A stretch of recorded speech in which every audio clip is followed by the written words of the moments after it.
That changed my entire career. And the realization there is when I showed up as myself, my true creative self, with a little bit of my rebellious cantankerousness built into it.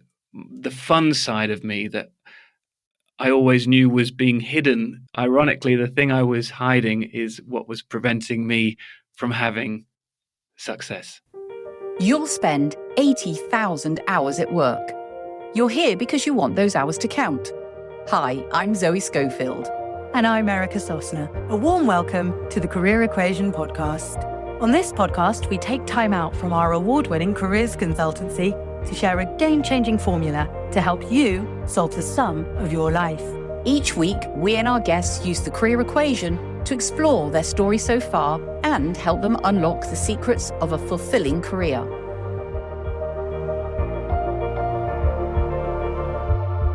Danny is a pitch specialist. He recognizes that, in his words, pitching sucks. It's nerve-wracking, it's hard work, and done wrong, it can be dull and uninspiring to sit through. He changes that by showing people how to bring genuine emotion, enjoyment, and immersive experiences to a pitch. And he's just released his book, Pitch: How to Captivate and Convince Any Audience on the Planet. He also has a podcast, Pitchmasters, on which he has interviewed an array of industry experts. And if that's not enough, he leads the experiential sales team at IBM. Let's dive in. So welcome, Danny. Thank you. It's my pleasure to be here. I just thought I'd start by thinking about, this idea that you help people to bring genuine emotion, enjoyment, and real immersive experiences to their pitches. And I'm hoping that through our conversation today, we can explore how you've brought that in effect into your own career, into your own landscape and your own work. But before we get started, given that you've recently launched a new book, I'd love you to tell us a little bit about what led you to put pen to paper and what you've learned from the process. The new book is Pitch: How to Captivate and Convince Any Audience on the Planet. And essentially, when I started out in the world of sales, I was persuaded to go into sales, even though I was a complete creative. Creativity was my background. My degree was in oil painting, believe it or not. And I had a boss at the time and he said, "No, I think you'd be really good at sales." And he persuaded me to give it a shot. And I was really bad at it. It was like my worst fears became true. I didn't know what I was doing. I was trying to be just like everyone else. And I just felt so far out of my comfort zone. So I did what I've always done, and that's to start reading.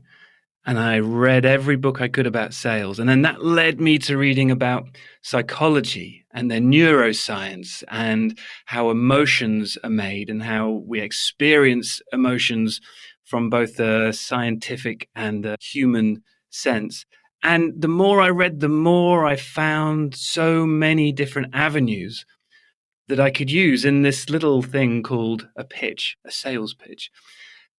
And I've been doing it for so long that I realized that maybe I had a different way of thinking, an amalgamation of all of these different topics, that perhaps if I wrote the book that I wish I had all of those years ago, then perhaps it could help some other people out there. In terms of what I learned that writing books is a really hard thing to do. The writing isn't necessarily so hard, but the sacrifices that I've had to make, and more than that, my family have had to make, writing a book whilst also having a full-time job, was one of the toughest things I've ever done in my career. I guess it's a discipline, isn't there, that comes with, yeah, how do I carve out a precious amount of time for everybody that's in my life, including my work? Absolutely. The discipline is sleeping less, essentially. Yeah. Because, you can say, "Sorry, kids, I'm not going to be able to spend any time with you for about 2 years." Or you can start writing at 10 p.m. or start writing at 5 a.m. and fit everything in around it. Well, congratulations. It's no mean feat, I tell you. When we think about a huge task, a huge challenge, I guess the difficulty is if we cut out everything else in our lives just for the focus of that challenge or discipline, then some of those experiences and richness of life don't find themselves into the challenge. That resilience and determination can be helped by, I've just had an hour with the kids and read them a bedtime story. And actually, that's given me some food for thought for something I want to put in the book or some way and shape. So I think there's a sort of plus to it. As difficult as it is, that's kind of what I imagine. I don't know if that's right. It's completely right. And I'm a firm believer that inspiration comes from everywhere. So a lot of the time, in the world of sales and pitching, people are always reading sales books. And I said, well, when was the last time you read a novel or gave yourself a break and watched some movie that you're like, oh, I'm focusing on my career right now. But I've found over and over again that it's the arts and the creativity in life that inspire us. It's also our friends and family. And exactly like you said, spending time with the kids. I'm learning things. I'm being inspired. I'm teaching them and I'm creating these shared emotional experiences. And they're all part of the stories of the tapestry of my life. And lots of that ends up in the book as well. And it also motivates you more to write the book rather than it feeling like a prison sentence. It's life plus some extra work. Plus. But actually, yeah, I mean, that kind of comes back to what we'll talk about shortly, which is my problem that I've always had, which is always managing to find time to have a full-time job plus a ton of other things that I bring on myself. And I think that can be a good thing and a bad thing. It helps us to get further in our life, but it also means we have to make sacrifices somewhere along the way. And it does lead us really nicely to my next question, really, which is about, given that you've got your work with IBM, you've got the podcast, you've just launched a book, I'm really curious to know, do you have a current conundrum or stretch that you're thinking, what's that next challenge for me? Like, what is it that's sort of sitting with me that I want to solve right now? Yeah, and I think it's a conundrum I've had for about 20 years, to be honest, which is I kind of know what I need to do to get further in my career. I know what I need to do at IBM. I know I could start writing another book. I know I've got the podcast. I know I could do speaking events and sign myself up to even more things. And there's not enough hours in the day. So my conundrum is, how can we amplify and scale ourselves without finding ourselves completely burning out with 0 spare minutes in a day to even breathe? That's interesting. And it'll be really nice to see if through our conversation, as we kind of hone in on the career equation, the components and how that speaks to your life, to see if there's any fuel in there that'll help you bridge that gap and think about that conundrum. But one of the things that comes to mind for me instantly is this idea of when we pitch, we often put far too much in. Yes. We try to cram everything in, if you like, the shop window. But the perfect pitch will have just the right elements of everything for it to be the winner. And I suppose that's a bit of the conundrum for you, isn't it? Is what are the perfect bits that I want in my shop window that's going to be the thriving window for me in terms of my career, so that I'm not ramming too much in where I'm burning out, the whole window's on fire, where there's not enough in it that it looks a bit bland and boring. So I think there's something to keep in our minds about this idea of, how are you going to pitch your next chapter to you so that you win the deal in terms of what you want from your career? So perhaps we can kind of keep that in mind as we go through. I think it's a good way of putting it. I can't remember who said it. It's either John Coltrane or Miles Davis said, I spent all my life figuring out what notes not to play, because that's what makes all the difference in jazz especially. And that's life, right? I think. That's brilliant. Okay, so let's take this idea then, this conundrum, but let's just take a bit of time to think about, well, what does thriving mean to you? And what can your story so far tell you if we dive into a few key moments to find out what are those key elements for you that's continue to play a theme in your life? So we'll use the equation and 4 memories, if you like, to explore a bit of that. So before we do that, just for the listeners, we'll kind of confirm, what is this career equation? Well, what it simply says is that there are 4 key components to a thriving career. And the first component we speak about is skills. So we're talking here about skills, qualities, gifts and talents that we love to use, the ones that we are really good at, the ones that we want to be in our lives, and probably the ones we want to continue to grow. So we want to take that first component and apply it to the second component, which is passion. So we want to apply those skills and talents to an area of passion. So this is like a subject, a topic, an industry, or a way of being that we care deeply about. So then we want to have the third component, which is impact. And by that, we mean we want to see a difference from the work that we do. We want to know that what we're doing is making a difference in some way to the world or our community or our lives. And the fourth component, which is the one not to forget, is environmental fit. So we just want to make sure that all that stuff is happening in a place and in a way that helps us to be at our best. So those are the sort of four components of the equation. And what I'd love to do is dive into each of those just through a simple memory question, really. Are you happy to give that a go, Danny? Absolutely. Perfect. So let's start with this idea of skill then. And I want to take you on a bit of time travel and cast your memory back to a time when you first realized or discovered that you might be really good at something, or you might have a particular skill or gift or talent for something. You know, younger Danny, what comes to mind for you? From an early age, I was naturally very good at picking up on tiny body languages, tiny gestures, tiny changes in volume, tone, eye movement, lip movement from everyone around me.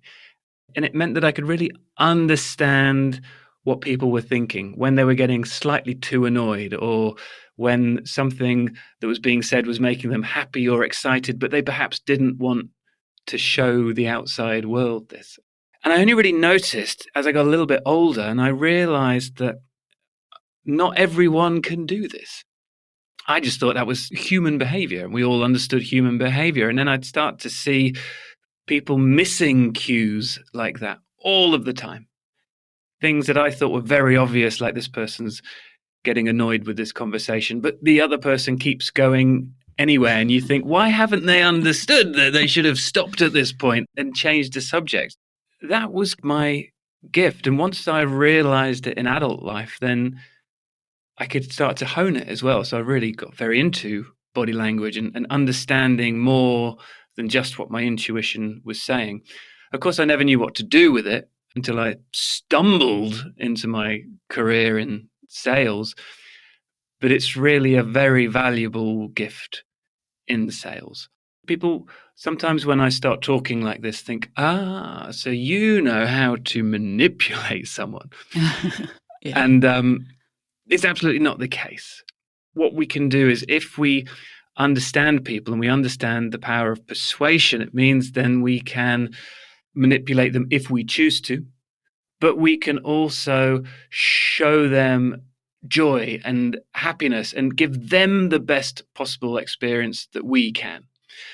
And when you are in a pitch, understanding whether an audience is bored or frustrated or all of those negative emotions is incredibly important, because we can be flexible and meander our way through different points, change what we're saying. And that's really very powerful, but it also gives the audience the best experience as well as us. And ultimately, we want people that we work with, that we engage with, that we serve, that we look after, that we care for, to have the best experiences. So Absolutely. that makes sense to me. And I guess as long as that gift, that talent that you have is used in a human way for the best, Right. then, you know, I'm sure Danny isn't going to be using it to manipulate anybody in a bad way. So I was brought up by very kind parents, and they've always taught me to be kind and loving. And I think as I first got into the business world, my worry in sales especially was, would I have to stop being so kind? Would I have to start manipulating people? Because that's what salespeople do, right? And some do. But that old kind of used car salesman trope is nearly dead, I think, in general. And what I found, and what's a little bit different about the way I approach this, is that if our prerogative is to elicit joy in our audience, it means that we can have fun doing it. They can experience something different and special. And at the end of it, they will seriously consider wanting to choose us over a competitor. So how do we bring emotion into the business world is really something I'm very passionate about. So let's move on to the second component in terms of this idea of passion. Can you think of a time when you were completely on your A game and you really in that moment of, oh, if only every day could be like this. I absolutely love this. What kind of comes to mind for you? So I've done some pretty exciting pitches. And the way I approach pitching is, how do we, like I said, elicit joy and all these wonderful emotions, and actually just giving people information is not the way to do it. And that's how most people pitch. They've got some slides. They think, if I can give enough information, if I can show enough numbers and statistics, then perhaps I can convince these audience members. What's much more powerful is to actually create an experience, an immersive experience, where we invite our audience in and show them a different worldview, so that we can go about finding a paradigm shift, a penny drop moment that they decide for themselves.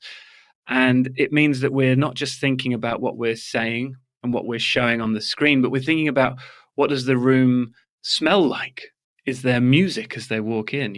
We've got 5 senses. And I think that the exciting times for me are creating productions, Hollywood style productions in a pitch, which require a lot of preparation, planning, storytelling, and all sorts of other things. And there's a few that have been absolutely fantastic. In one specific pitch, we were pitching to a cocktail restaurant, and they have very good ingredients, but they needed a new technology system to help order in the right ingredients, etc. The executives come and they say, we want to speak to your executives. We want to speak technology. And then when you do, everyone gets very bored indeed. And so instead, we spent quite a bit of time, but we recreated an entire cocktail restaurant inside our office. And we also got their real bartenders to come in and make the cocktails for them, because they hadn't connected necessarily in their offices with the real people within these bars and restaurants.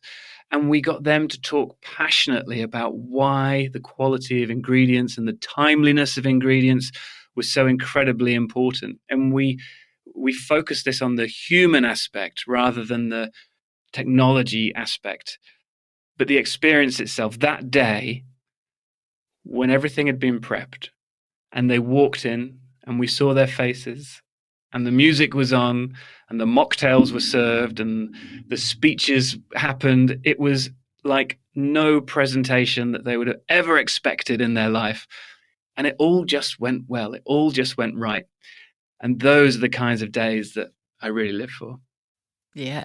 Sounds fantastic. I wish I'd been there. I've sat through some really dull presentations. My aim, my kind of litmus test, is if we can create a pitch where our audience goes home and tells their partner or their children about that pitch, then all of a sudden it turns into something enjoyable and memorable that's happened to them. Hey, while I've got your attention, a quick question for you. Are you ready for a career breakthrough? If you're stuck in a rut, feeling burnt out, or itching for a fresh start, but unsure where to begin, this is your wake-up call. Imagine one free, no strings attached career clarity call with myself or Zoe. We'll help you pinpoint your strengths, define what matters, and create concrete career next steps. Head to thecareerequation.com, tap book a call, and let's chart your path forward right now. And for leaders, HR pros, and learning specialists, want to spark real career conversations in your organization? We'll tailor a plan, complete with success stories, to empower your people from new grads all the way to the C-suite. Same deal. Just go to thecareerequation.com, click book a call, and let's explore how we can help your team own and navigate their career journey. 2 audiences, 1 powerful moment. What are you waiting for? So let's move and shift again to this idea of the third component, which is all about impact. So again, kind of casting your mind to a time, a place where you thought, gosh, my work has got real meaning, that it's making a difference here, and I feel fulfilled by what I'm doing. What kind of comes to mind for you for that? The work I do from a business perspective is eminently measurable. How much did you sell? How much money did you make for the company? And that's a metric that I'm obviously measured by. But I think my metric is much more about the satisfaction. And again, that kind of transfer of emotion. I think when we share emotion, it's amplified as well. So, for example, I've given a best man speech at a wedding, and I was nervous, of course, but I'd prepared quite far in advance. And I thought, oh, this feels like quite a moving speech. I've done quite well here. On the day, about 3 seconds in, I choked up. I couldn't get my words out because I was overwhelmed with emotion. And it was that shared emotion in a room, that sea of faces, all highly emotional already because of other speeches and seeing the bride and groom get married and the love in the room. And you think, wow, it's that shared emotion is palpable. And so success for me is, can I recreate that in a pitch? Because we'll all walk away feeling absolutely wonderful. So that's one measurement. Now, the other thing is I do a lot of mentoring, especially when young team members join my team. What I could do is give them tasks to go off that are disparate. But instead, what we try and do is embrace all of them and bring them along every step of the road and challenge them and put them in situations that they're not ready for, knowing that they've got a safety net underneath them. And so the other huge satisfaction for me is seeing these young people really succeed, pick up the mantle and walk into these challenges head on. And the pride that they have in being able to look back at their work and think about the feelings that they have and they created in these shared emotional experiences, it's kind of unbeatable, I think. And it's part of your legacy then, isn't it? To be able to say, I haven't just kept all this knowledge in here for me. Yeah. I'm sharing what I can, and you continue to learn from them because they're often braver. Absolutely. Than we are. That sort of youthfulness of like, yeah, go for it is great. But to know that they've got somebody who's there that's going to catch them if they fall, help them learn and grow, and sort of realize that even through mistakes and bad experiences, we learn and we grow as an individual. And I think the other thing to mention on that is if you'd asked me to come on the podcast 10 years ago, I would have talked about a conundrum where I was seemingly unable to delegate any tasks. Because I've always been a bit of a perfectionist. And there was a time where I needed help, but I didn't delegate anything because I was so worried that someone else might not do it quite the way I had it in mind, or it's not going to be my vision. And that was a big mindset shift for me. And when I started delegating more, forcing myself to do it, the results were just phenomenal. It was, first of all, it's freeing because you don't feel overwhelmed with a million things. But secondly, people want those tasks and you're giving them something that they want, some responsibility they want. But thirdly, rather than them giving you a substandard version of your vision, they often come up with a vision and an outcome and an output that was 10 times as good as what you even had in your head as well. So allowing yourself to let go of those constraints is something that I would absolutely recommend everyone try. This is a great piece of advice from Danny. What are you doing that you could let go of? Because sometimes delegate, don't do is the smarter move. And here's why. Firstly, you're not always the best person for the task. And that's a good thing. Delegating gives someone else a chance to grow, to build confidence, and bring fresh energy and a fresh perspective to it. And number two, when you delegate, you create space to do the things you need to do, and the things you need to do perhaps better. So more time gives you more focus and less firefighting. So as a takeaway, I just encourage you to think of one thing that you're currently doing that you could let go of and delegate. It's not just about offloading, it's about upgrading your time, your impact, and of course, your team. So let's switch things up a little bit in terms of how you feel and take you back and get you to think about a time when you felt that the environment was actively kind of working against you being able to be at your best. Mm-hmm. So kind of what comes to mind and what can we explore around that? When I first joined IBM, it was my first big corporation. I'd always worked in smaller digital agencies that had beer fridges, next to your desk and the kind of rebellious, do whatever you want feel. And I joined this big corporation and everyone was dressed very smartly and they were seemingly, very serious and mature. So my initial tactic, if you will, was to try and fit in as quickly as possible. Don't let them see that they have an imposter in their midst. So wear suits and shoes that you don't normally wear and try and speak like other people and try and be like everybody else so that you can be a cog in a machine while you try and figure out what it is you're even supposed to be doing in the job. And it didn't go well at all. And after the first 3 months, I was having serious conversations with my manager about whether it was the right company for me. And it was a scary time. And it was almost a last ditch attempt at figuring myself out within the business. We had a pitch coming up with a client, and the client wasn't very keen on working with us on some customer-facing technology. They wanted us to carry on working on back-end stuff, but the front-end stuff, they didn't want to talk about because their customers were very loyal and they didn't want to make any changes that might disrupt these loyal customers. And I said to the executive at the time, that's what we want to change their minds about, right? And I've got an idea about how to do it, but it's going to require you putting your neck on the line. And I explained the idea. He wasn't totally behind it, but he agreed to it, put it that way. The client arrived and they're expecting to be pitched about some back-end technology stuff. And so I opened the presentation and I started talking. I had a very boring PowerPoint slide intentionally on the screen. And I started talking about these things. And then I got a FaceTime call on the big screen where I was presenting from. And I said, oh my God, it's so embarrassing, but I've really just got to get this. I'm so sorry. And I answered the call in front of all of these people. And a lady came on the screen and she said, I'm sorry to interrupt you, but I had a dream last night, Danny, and I need you to hear about it. And we went back and forth with some conversation. You had a dream? Why are you calling me about a dream? I'm in the middle of a meeting. Yes, I know you're in a meeting. That's why I called you now, because I need all of these people in your audience to work for my new company, which just so happens to be a direct competitor of who they work for.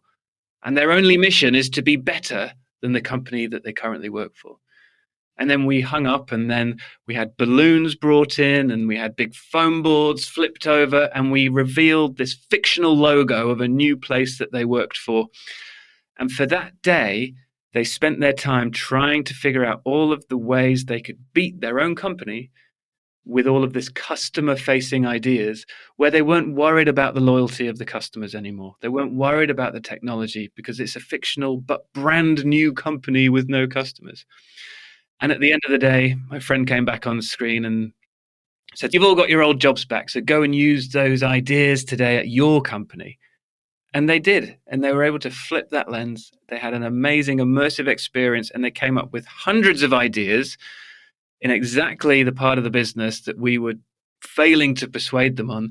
And they loved it. We ended up doing a lot of work on that stuff with them. And that changed my entire career. And the realization there is when I showed up as myself, my true creative self, with a little bit of my rebellious cantankerousness built into it, the fun side of me that I always knew was being hidden at those first 3 months. Ironically, the thing I was hiding is what was preventing me from having success. What's so powerful there is, and what's often missing in organizations, which leads to people leaving, is you had a conversation. You had a conversation with your manager to say, this is what I'm struggling with. Can we try something? And Yeah. that conversation enabled you to both say what needs to change or be tweaked in order for you to thrive, in order for you to have a go and feel like you've got a place here. I'm so delighted that they took the chance and gave you the opportunity, because what a reward for you and what a reward for the company. And I hope that people listening will take that as a tip, if you like, to if you are in an environment where you think, like things are just not enabling me to be at my best, then a conversation, an honest conversation with somebody within the organization, even if it can't be your direct line manager for some reason, if you don't feel comfortable, but with somebody to say, this is how I'm feeling, like, what can we do to work together to help us tweak and change the environment so that I feel like I'm able to thrive.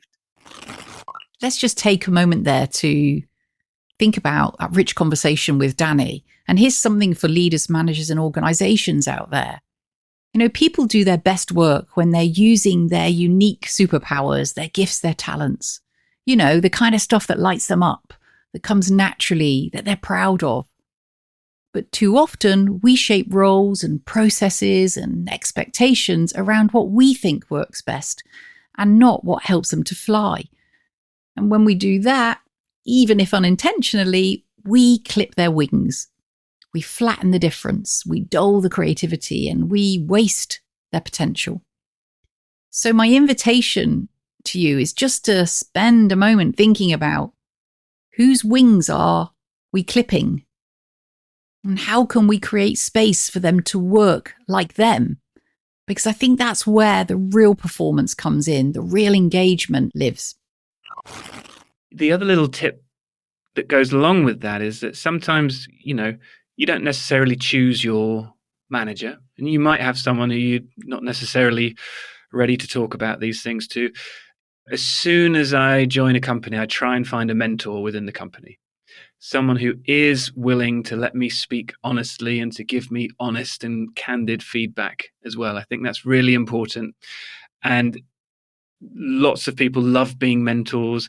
It's not as hard and scary. Pick someone who you look up to, who you think, I like their style, I like what they're doing, and just ask them. And they will normally say yes. And even outside of a company, I have reached out to loads of people who I'm not qualified to reach out to, people much more experienced than me in completely different businesses, different fields, who have never met me before. And I've said, look, I know this is bold, but would you consider giving me half an hour of your time to give me some mentorship? And lots of them I stay in touch with. And if I've got a problem at my job, I can still speak to them about their opinion, because they're one step away from the politics and the details of what goes on within that building. They're thinking about life and experience, and that's really important and powerful as well, I think. Let's see if we could bring what we've discovered together into a statement of intent, if you like. And that's something that we call the career design statement. And it's simply a way of us framing what you feel are your top skills, your most key passions, the biggest impacts that you want to make, and the sort of environment that helps you to be at your best in a summary. So you've got that almost as a sort of beacon, a bit of a North Star to guide you as you think about that conundrum of, where am I playing to? How am I keeping these things juggling? What am I losing? What am I doing more of, less of? Stop doing, start doing, all those sort of things that come into play. So are you willing to give it a go and see if we can frame it? I am willing. Excellent. I like a willing person. Yeah. I am going to say some words and you're going to fill in the gaps. And Okay. This will be your messy draft, if you like, your first stab. And then you can, listen back and you can think about, like, actually, how would I tweak and change that? What do I really want to be saying here and there? So let's start with a really simple one, which is your name. I say I, Danny Fontaine. will use my skills in. What sort of 3 top skills would you say have to be in play for you? Communication, creativity, and leadership. If I had to squeeze you on communication and get you to be a bit more specific about, is there any particular type of communication that you would say is your zone of genius? Now, I don't know whether I'd call it my zone of genius, but the reason I say communication is because there's so many different alleys. Storytelling is one. That's huge. That's something that I guess I could call myself an expert in. But it also covers body language and vocal delivery and those kinds of things as well. If I had to choose one, I guess I could say storytelling. Yeah.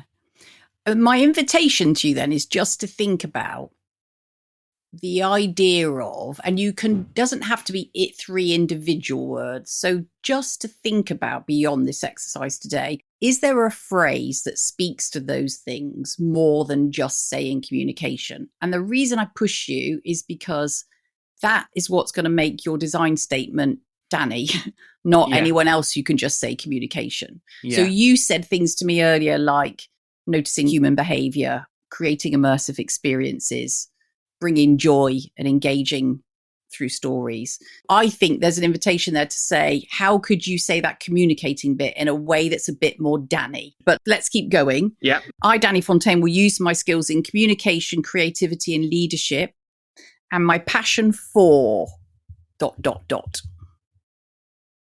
What's your sort of 2 or 3 sort of passions that come to mind for you? Eliciting emotion, creating immersive experiences. So eliciting emotion and creating immersive experiences. Yeah. 2, so what's the impact? What's the difference you want to make? Bring joy. That's what I always want to do. I always want to bring joy and sometimes love, but that's maybe a bit too far for some people in business. But it's all about joy and love at the end of the day. Fulfillment. You talked about mentoring, and is there something in there? It's exactly what I was trying to think about how to phrase it. I want to see others rise, succeed, excel, overcome things that they were scared to even try. Encouraging others to be brave is what I'm writing down here, but that might not be right. But I think that's a great word. All of the stuff I do, you've got to be brave. So it's, encouraging people to be brave. Absolutely. I think people will read my book and think, good one, mate, but I'm not going to do that. And I encourage people throughout the book to just be brave and try it, because you will be amazed at the results and the experiences that you have. Absolutely. So let's go with that then. And an environment that is what works best for you? Safe. I don't want to use the word creative again, but there's so much we can do in our environments to inspire creativity. Maybe inspirational is the word. It's got to have a window as well. Oh, gosh. Yeah. Safe, inspirational, anything else? Comfortable, maybe a bit cozy. For me, it's the safety aspect, and that's more how I think, for other people. I've been in lots of places where you think it just doesn't feel safe in this environment. It doesn't feel safe to be honest. It doesn't feel safe to try new things. It doesn't feel safe to fail. And we've got to fail all the time if we want to get better. And that's what I try and create. And it's certainly what I want to be in. Brilliant. So let's read this back. So I, Danny Fontaine, will use my skills in communication, creativity, and leadership, and my passion for eliciting emotion and creating immersive experiences to bring joy, fulfillment, to see others grow and excel, encouraging them to be brave. An environment that's safe, inspirational, comfortable, and cozy works best for me. Very good. Bravo. That sounds like a very good first draft. It does sound like a good draft to me, but it's yours. Yeah, there's definitely an invitation to think a little bit more about that. And the idea is that you can create a kind of succinct paragraph that speaks to Danny's thriving zone. And when we're up against those challenges and next chapters and tweaks and changes that we have in the forefront of our mind, like, is this opportunity going to lead me in this direction that I speak of when I think of my thriving zone? And so my encouragement would be to just think about that. How do I make it more Danny rather than than just anybody, the same as you would make a pitch different than any pitch deck that you might pick up. So that would be my invitation. If I asked you to say on a score out of 0 to 10, 10 being right on the sweet spot, how close do you think you are to your thriving zone out of 10 at the moment? Oh, I feel fortunate to say I'm always at a 9 or a 10. Brilliant. That's fantastic. The team I'm in, and the job I'm in didn't exist when I joined the company. And so I think it's sometimes interesting to say that to people who are thinking about careers. I joined the company. I proved myself in an area that they didn't have. I scaled that area.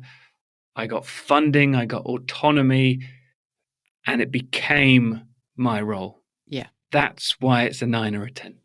And there is a real message in there. And I think it is an important one that, particularly given the landscape of change across jobs and careers at the moment, got a 21-year-old and an 18-year-old, and the landscape over the next 10 years for them, there's jobs that aren't invented yet. Yeah. And there's jobs that will disappear. Absolutely. So I think this idea of being yourself, but bringing and challenging organizations with ideas to be brave, to try, to experiment, to feel is really important.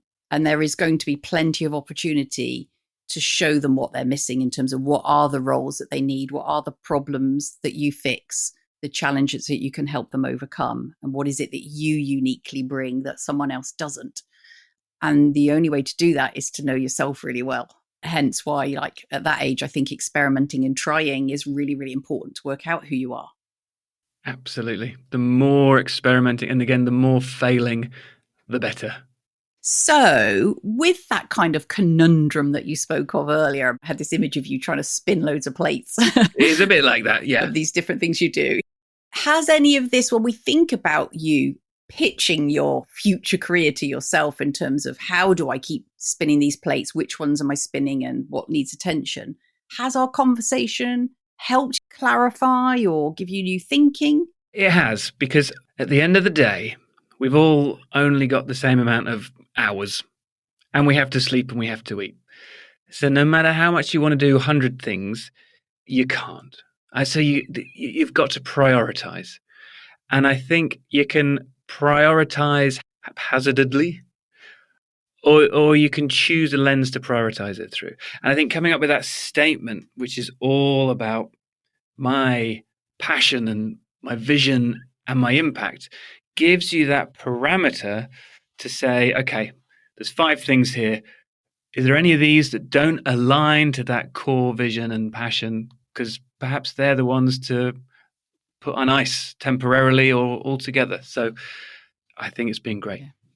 Brilliant. Excellent. So let's just wrap it up with 3 questions. Firstly, what's your takeaway action? What are you going to do next? I'm going to do 2 things. I'm going to really think hard about that unique statement, or making it more unique in me. And then I am going to think hard about all of the things I could be doing, and I'm going to map them to that statement. I'm going to do this. Brilliant. Second question. What would you say to younger Danny? You know, that young Danny that was just noticing body language and twitches and changes and things. What advice would you give young Danny about his world of work? I have a lot of advice for that little guy who worried a lot, was anxious a lot, was stressed a lot. The first thing is, don't worry so much about what other people think of you. Doesn't matter. Secondly, with that, think about what makes you happy, and think about what your boundaries are when dealing with other people. Don't be someone who you're not. Don't try to be someone you're not. Be yourself. Be true to yourself. And that's how you're going to find the life that you want. Finally, for people that want to know more about Danny Fontaine and his amazing ability to pitch, how do they get in touch with you, or how do they find you? So you can buy my book on Amazon. Just search for Danny Fontaine Pitch. It's also in all the major retail bookshops as well. You can visit my website, pitchguy.co.uk, which also has all the links to my podcast, Pitch Masters, which is available in all the usual podcast places that people listen to as well. And I'm on social media, search for Danny Fontaine or Pitch Guy. And you'll find me one way or another. Brilliant. We'll make sure that all goes in the show notes as well, Danny. And it Fantastic. leaves me to say thank you so much. It's been wonderful. I've really enjoyed our conversation. Dying to get to see you at one of your pitches in the future at some point. And I no doubt that book is flying off the shelves already. Thanks so much, Zoe. Thank you for tuning in to today's episode of the Career Equation podcast.